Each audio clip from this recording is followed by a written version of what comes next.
This episode of Fermented Adventure the Podcast features Yesenia and Armando of La Frikitona.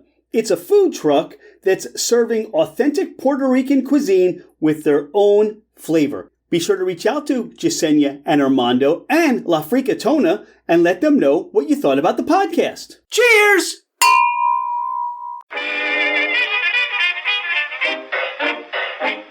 Hello, ladies and gentlemen, craft spirit enthusiasts, and those interested in the intoxicating world of craft distilleries, cideries, meaderies, wineries, and the occasional foray into breweries. It's Rich Shane, and welcome to Fermented Adventure, the podcast, where we bring you the fascinating people that are making the mash, fermenting, distilling, bottling, pouring, and delivering to you some of the finest libations in the world. Before we get started, here are a few housekeeping items. Thank you for bringing the podcast into wherever you are and whatever you're doing. We truly are grateful that you have chosen to listen and make us part of your day. It would mean the world to us if you left a 5-star review. This helps us climb in the rankings, and it makes it easier for others to find us. Don't hesitate to leave us your comments as well. If the podcast didn't meet your expectations, tell us why. We're always striving to improve. You can find us at fermentedadventure.com. We are on Instagram and Facebook as Fermented Adventure. Email us at fermentedadventure@gmail.com. All right, FA Nation, let's meet our guests.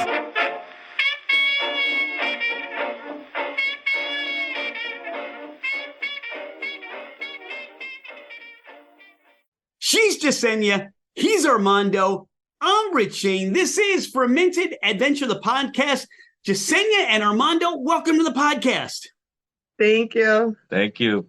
Well, thank you for carving out some time in your really busy day, your really busy schedule. We are going to talk La Frikitona, and that is a food truck. So first thing, how did La Frikitona get started? Well, we used to have work in a place in Puerto Rico on restaurant. My family owned a restaurant and kiosk near the beach over there. So, that was when we moved here, that was something that we had in mind that we wanted to do, a restaurant over here. Never came through our mind like doing a food truck after like a couple of years. And then that's pretty much how, she's the one that started doing all the work for, get everything ready and going. Yeah, so his family worked in Puerto Rico. They all did restaurants. They did, like he said, we had a kiosk on the beach. I started working there with them when I moved over there. We moved back with our first child when we came back here. He was actually a truck driver. And then I was just out of my, I used to work for a company doing taxes. So I decided, I was like, okay, it's time. We need to do this now or never. I looked into restaurant and we overweighed like the pros and cons of having a restaurant versus another route. So I looked into small kiosks in like malls and stuff like that. And then somehow it just popped up, food truck. And I'm like, okay, you know what? There's where we're going. So we went versus food trucks or trailer. And we chose a trailer for many reasons that at that time was good for us. And then we started up. The hardest thing was finding a name for it at first. We didn't know what name to give it. So we went back and forth for a while, and we came up with La Frikitona, which is also a Puerto Rican song in Puerto Rico that a lot of people know. So we checked if the name was available and if we could use it, and we actually got it for the truck. Okay, so I have two questions from what you said. Number one, what does La Frikitona mean? I would let him answer that. All right, so La Frikitona, like he said, it's a song from Puerto Rico. It's a reggaeton song, and which it means pretty much is like, a lady who likes to go out and dancing, like have fun. That's basically what it means. Okay, now here's my second question. Can you sing some of that song?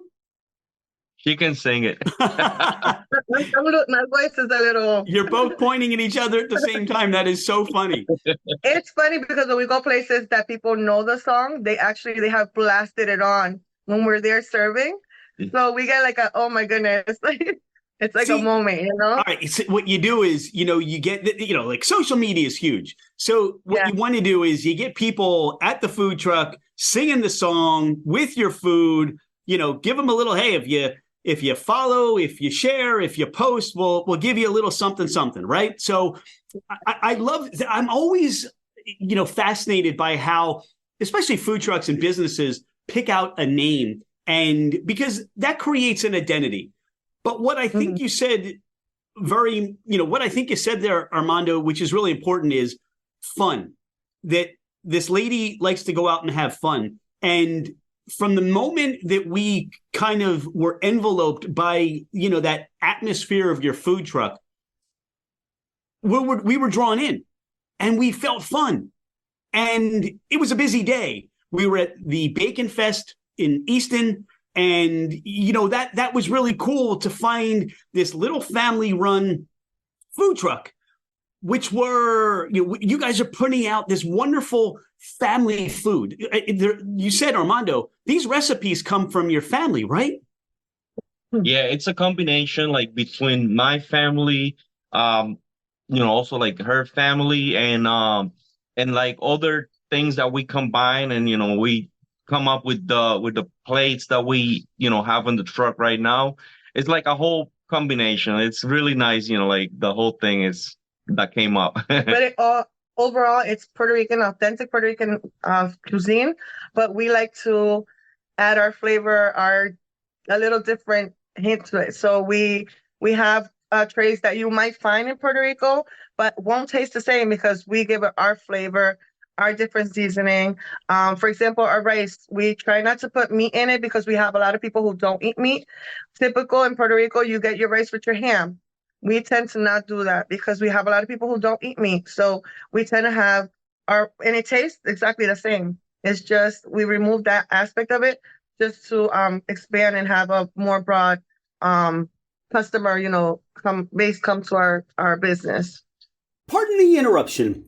Thank you so much for listening to Fermented Adventure, the podcast. Could you do us a favor? Hit that follow button. It makes it easier for others to find us, and it helps us climb in the rankings. Take a screenshot of the podcast, post it, tag us, and let everyone know that you listen to the Fermented Adventure podcast. Now, back to our podcast. For the both of you, is there more of a love of cooking, or is there more of a love of feeding people? It's both, to be honest, because both of us love cooking. And it is nice to go to places that first, our customers are so ¿cómo se sería la palabra? Como from everywhere, different Puerto Rican national, exactly. Different race, different nationalities, ethnicities. We have people, like I said, who don't eat, who are vegan, who are vegetarian, who are pescatarian. So we have grown our menu to feed everybody, basically. So we cater to just about everybody. So that's where they're coming from. Yes, and so many people comes to us oh, I never had Puerto Rican food before. I never have mofongo or maybe one thing from our menu, and they try it and they love it. So that's a good, when they come back to you and they tell you, listen, this food was great. What is it called? What is the name? What I tried, it was really good. So that's something that it touches your heart, you know what I mean? So it's, it's a little bit of both, a mix. Yeah, because that's why I asked you, because I sense there's everything that you produce food-wise, there's a passion, you get into a zone when you're cooking, and even there's a rhythm, and when there's a line and you're taking orders, you almost get in this rhythm, but you're in a zone, you're cooking, and then you get to see the results of people coming back and say, as you said, what was that? How do you pronounce that? Mofo? What is that? Look, you had me at mofongo because I've been eating that, and it was introduced to me over 10 years ago by none other than Guy Fieri. And I saw him do an episode on diners, drive-ins, and dives, and had to seek this out. And who's making this? And you find a good, really, really good mofongo, which you're making, and it's heaven. It's going to fill you up. It's soul food. It's Puerto Rican soul food to me. And I think some of that really gets those customers of yours, that creates those repeat customers, right? Yes, definitely. Yeah, like you said, it's heaven. It's funny because our daughter, we have her taste all our food, and she'll tell us, "This is heaven, mom. This is not good. This tastes like heaven." So she's 15. We have her on our truck. She helps us out sometimes as well. But yeah, like you said, we get a lot of customers who love our food. They have also reached out to their employers. Their employers have called us, and it's like a word of mouth has gotten us so far this past 2 years. We've only been open for 2 years, and it's been like thank God, we've had a lot of work. Every week we have something new. We have events, and it's all through word of mouth. People who actually taste the food. Some of them at first are like, I don't like plantains. I don't like. I'm like, try it. So we'll give them something to try, even if they don't buy at first. And once they try it, it's like, let me have this, let me have that, and it's nice to see. Yes, we even have some customers that they come to us like, we're not really into food trucks, but when we try your food, like we fell in love. So now we want to follow every single food truck around. It's funny, yeah. We call them like our fans because they follow us and they are like the best. Like, they'll go anywhere we go, and we travel to different towns and within like like like an hour away, from the Lehigh Valley area. So yes. yeah, and they'll follow us. They'll go. They like it also that we work with breweries. So we work with breweries and a lot of wineries. And people love that because some of us have never been exposed to that. Like me, myself, I've never known about that world of breweries and food trucks until we actually got working in our truck. So a lot of people that don't know about it, it calls their attention. So they come to our truck just to see these new places as well. Yesenia, you said something there that really hit me from a previous guest on our podcast, Sterling of the Flying Dutchman. And your story is you wanted to open up a restaurant feeding people the dishes from your family in Puerto Rico. You weighed the pros and cons and you said, this food truck is better suited for what we want to do. And let's face it, the cost of opening a freestanding brick and mortar restaurant creates some challenges, I would imagine, versus with what you have, it's an easier entry. There's still challenges, but it's an easier entry. And Sterling talked about that he doesn't see it as a food truck.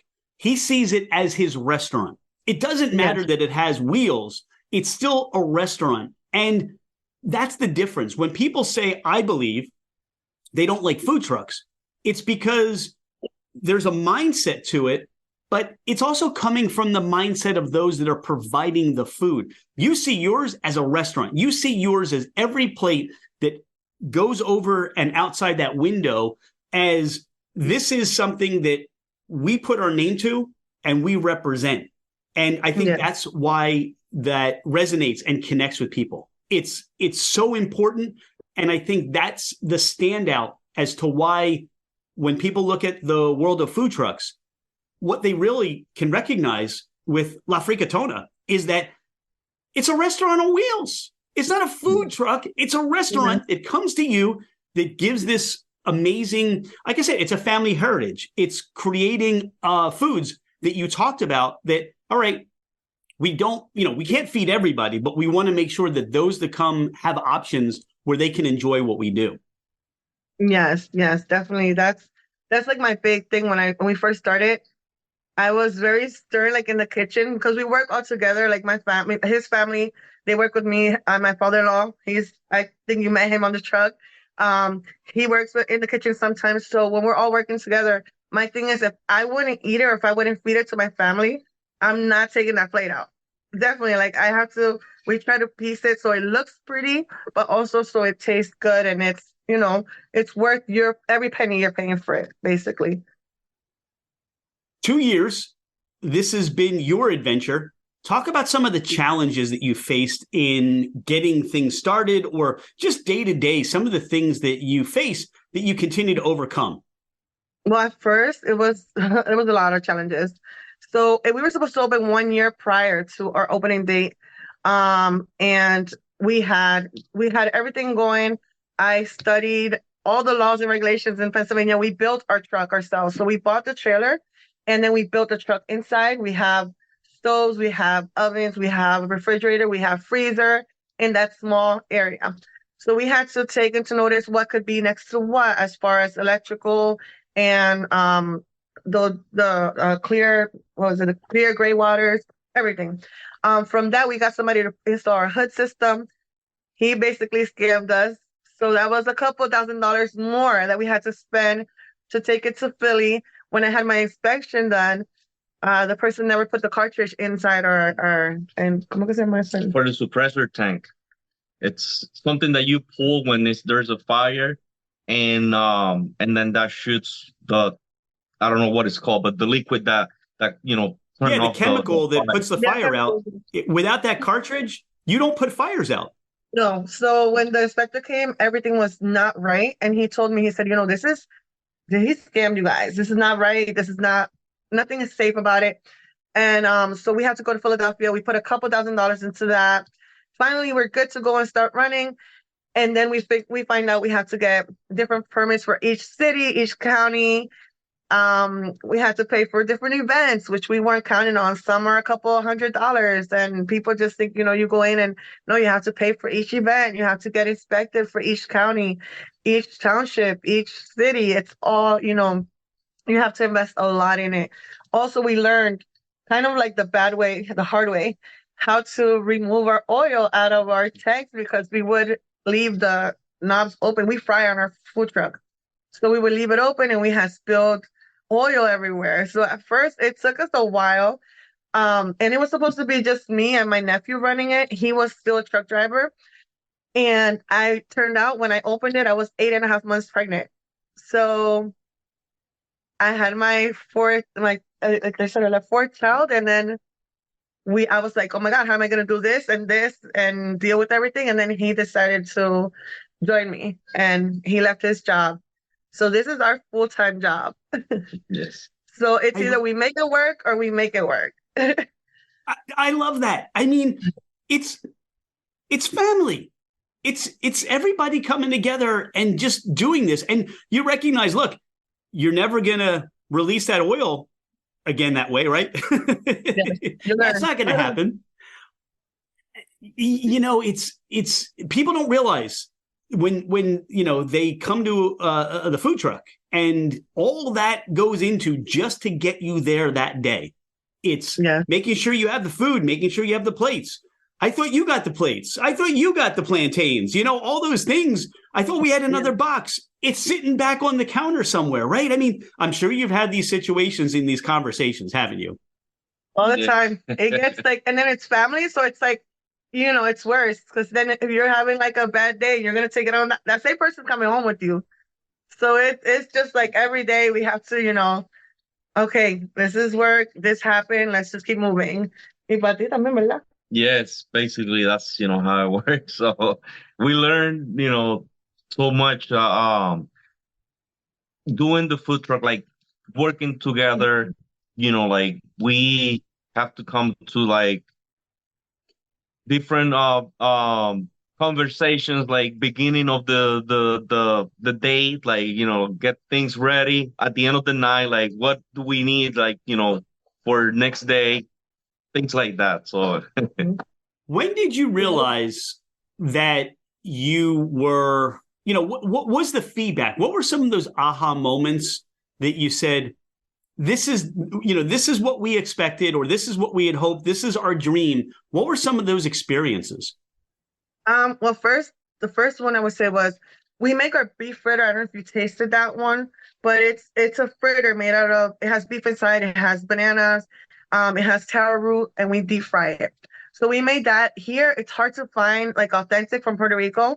They're like this big over there. Over here, you usually find them small. So when people came to our truck and they tasted it, they're like, whoa, like it's been 12 years since I haven't tasted one like that. Your food takes me back to grandma's house, which is something that I put into my business plan originally. I'm like, I want to take people back to their grandma's cooking, back to Puerto Rico, the island. I want to bring the island to you if you can't go to the island. And that way they also get their, their first taste at our food, which also we like to promote a lot of other restaurants or people that cook Puerto Rican food because we think, people need more of it here. We don't have a lot of restaurants here in the Lehigh Valley that are Puerto Rican. So what I like to do is just basically, cook something. If somebody doesn't know what it tastes like, I give them free samples. And then from there, we go from there. And I've had a lot of people who've never tasted Puerto Rican food, and they tell me, this is the best thing I've ever tasted. So once they tell me that, it's like, whoa. And then this week, for our biggest, like, oh my God moment was this week. We had a catering event last week for like 850 employees. We were so nervous. We've done big events, but not all at once or all at this time, coming on. So I had my sister-in-law, my mother-in-law, my father-in-law, my husband, myself, my daughter, my nephew. We all got in a line and we made it work so well that they loved their food, and they actually had us back yesterday for another 500 employees. So things like that are like, oh my goodness, like we are, people like it. So we're getting to what we are thinking, we wanted since day one, basically. Yeah? Yes. I see on your social media, you put this box, this plethora, this buffet. It's called Chapiadora. Am I pronouncing that right? Yes. Yeah. So we had it before. What is this? So La Chapeadora is a sampler box. We had it before. That's not a sampler box. For many people, that's like the Ponderosa buffet. What goes into that? So it was smaller, but we decided to bring it back and bigger. Only because we know that a lot of people are looking for something more family size to have when they come to these breweries, because they bring their kids too. So it's family oriented. You want something where you could afford it and also feed the family.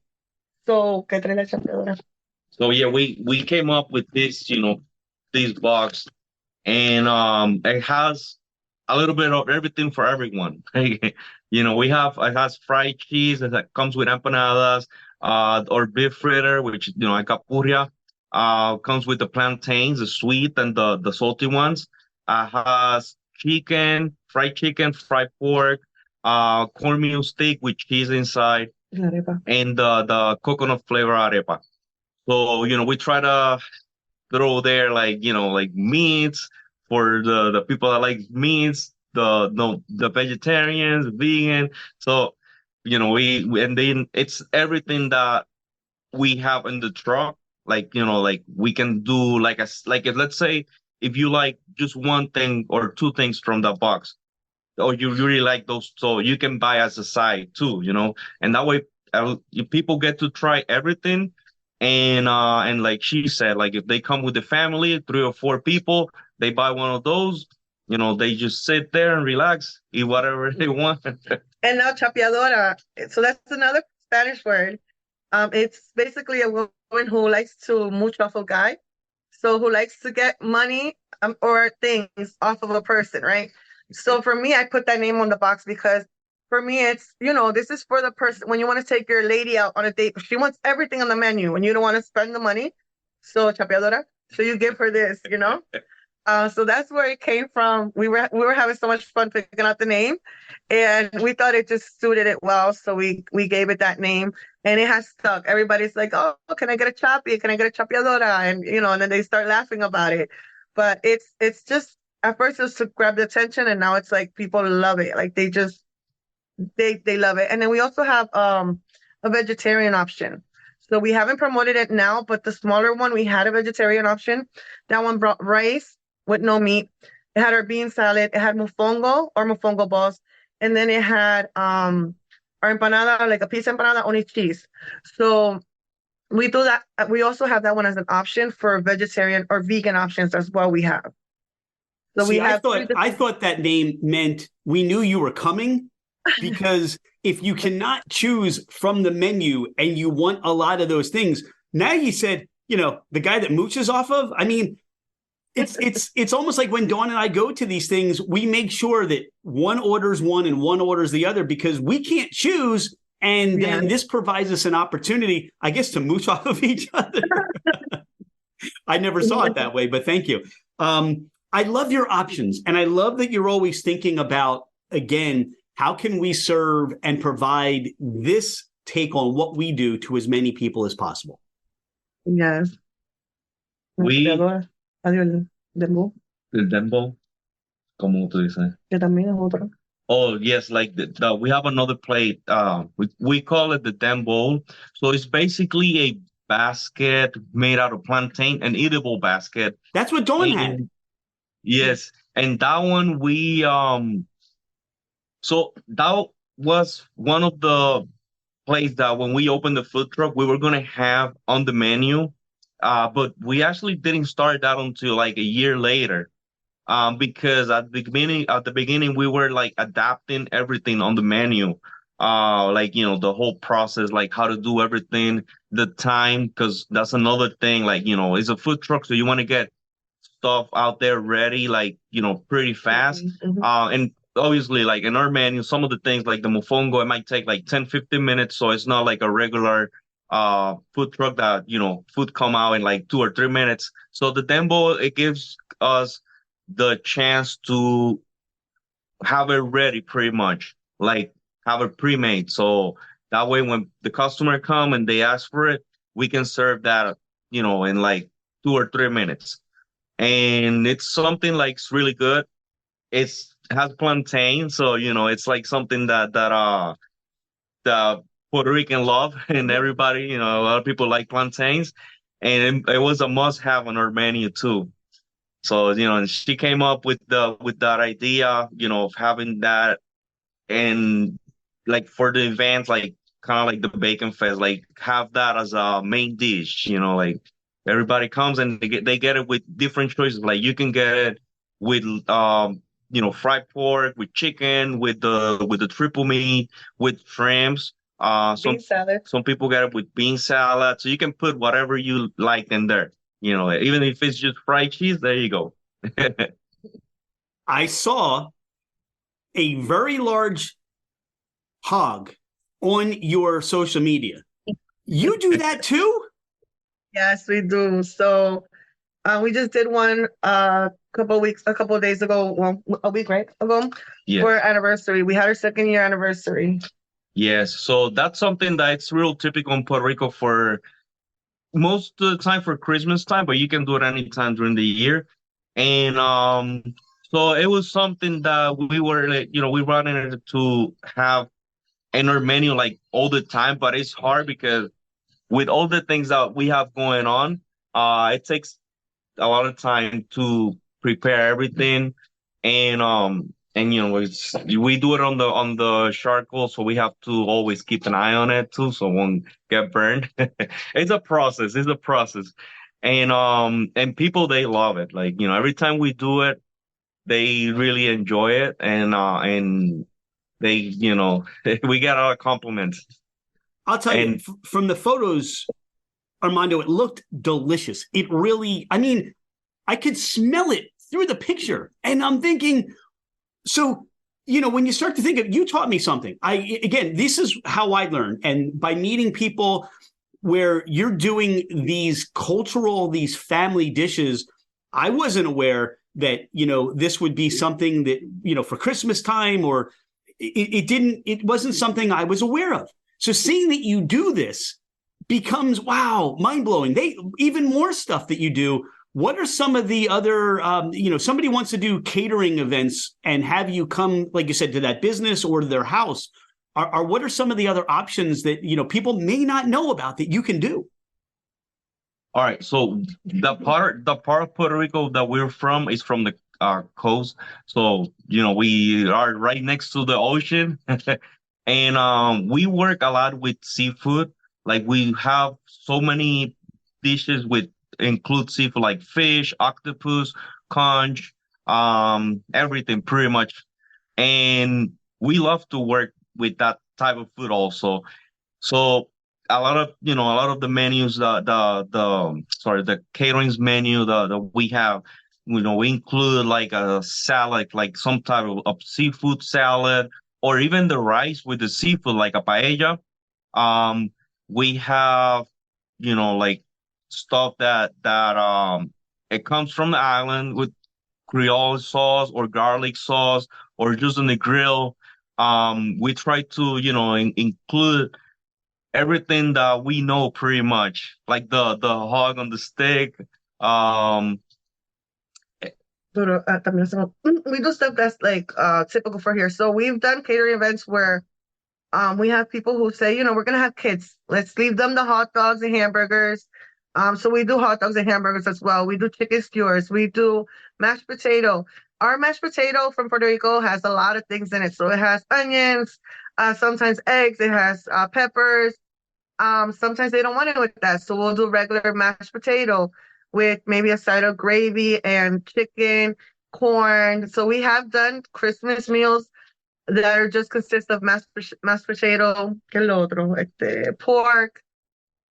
we have everything. So, it varies. We do a lot of, basically we cater, like I like to say, we cater to your event. We make a menu exactly for what you're looking for. If we can do it, we'll tell you we'll do it. If we can't do it, we'll definitely redirect you to another food truck, because we have done that before as well. Yes. We have a lot of fellow food truckers who also need to work, and they do great food, but if we don't know how to do it, we'll send you that way and then go from there. And we tried whatever dish we prepare, we always try to put the Puerto Rican flavor in it. Yeah. Like the Puerto Rican style or the sazon, whatever you want to call it. Like every time we do something, we try to do that twist where it's gonna be what you want, but with a little bit of our flavor or style. Yeah. So I mean, it's a very big catering menu. So like I said, we usually ask the customer, what do you want or what are you looking for? And then we build the menu out of that. So speaking of what are you looking for, we're heading into December. Where can people find you at some upcoming events? Anything that stands out right now you can share where people can find you? Well, so this week we're gonna be at we're gonna have Christmas tree lighting in Alberta's. We're gonna be at a couple of breweries around the area. Some of the festivals, like we're still working on that right now. So for the weekend of the 10th, we're gonna be in Bethlehem in a brewery called Seven Sirens, and we're also gonna be in Sherman Street in Allentown. It's a brewery that we work with them a lot. Then for Christmas, around like the Christmas weekend, before the Christmas weekend, we're gonna be at Lost Tower and Three Little Birds and Rising River in Maconji. For Christmas weekend, we're not gonna open for the public. We're gonna have private events, and for the end of the year, also we're gonna be doing some private events. But yeah, for like the public, we're gonna be open like at least until mid-December. So for people that want to find you, people that want to follow you, definitely find you on your social media where you're posting where you're going to be and how people can find you. What are those social media handles, as I say, so people can find you on social media? So we work a lot on Instagram and Facebook, and you can find us on Instagram as La Frikitona LLC. It's La Frikitona LLC. And then Instagram, we have our main account, which is La Frikitona LLC as well. But right now we lost access to it. I'm sorry, the Facebook one, we lost access to that one. And we're using, it's called La Frikitona Backup. That's what we're using for now. How many backups are there? It's look, you're running your business, you're ordering your food, you're scheduling events. The last thing you need is to deal with the hassle and the headache of the social media. And the one thing that always gets lost is somebody, hey, we should be taking pictures of the food. We should be taking pictures of the event. Yeah. And you got to keep up on it because it's just the way it works on how to continue to get people out. Do you have a website? So not yet. We're actually looking for somebody to help us build our website. I started it, but then when we opened and everything just boomed from there. So yeah, it's a lot. All right, I'm gonna shout out Laura Dombrowski. They were actually friends of ours, Laura and Woody. They were actually people that dined with us when we were at Bacon Fest. Laura does Nice. websites. So she can most likely help you. If she's not able to, she can direct you to. So here on the podcast, Laura Dombrowski, we're going to put you guys together. Hopefully she can help you with that website. Here's my question for where you are now, 2 years into this. When you dream, when you're kind of like just, you get home and everything's put away and you give that big, what would you like? Where do you want to be in like the next 5 years?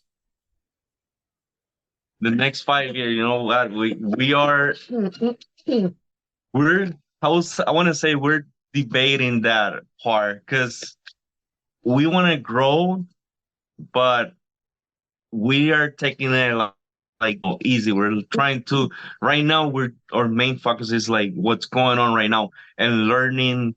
Like every year we try different events, like the Bacon Fest. It was something new for us. It was the first time we were there. So as of now, I think we're just concentrating. Yeah. We're concentrating on what we're doing now. You're raising your family too, right? Yes. So that's what I was gonna say. We're very cautious. You know, we have 4 little ones. So we're very cautious to what our next move is. We are looking to expand. We're just looking which way we're gonna go. Be it another food truck, be it brick and mortar. We're not sure yet. We do have a lot of things planned, but we're one of those people that say, let's not talk about it until it happens, because it happened before when we went ahead of ourselves. But right now, we're just trying to learn, like you said, see which events are willing to work with us, which are not, and then hopefully also take some time for family, because this year has been a lot of work. So it's been work every day, Monday through Sunday.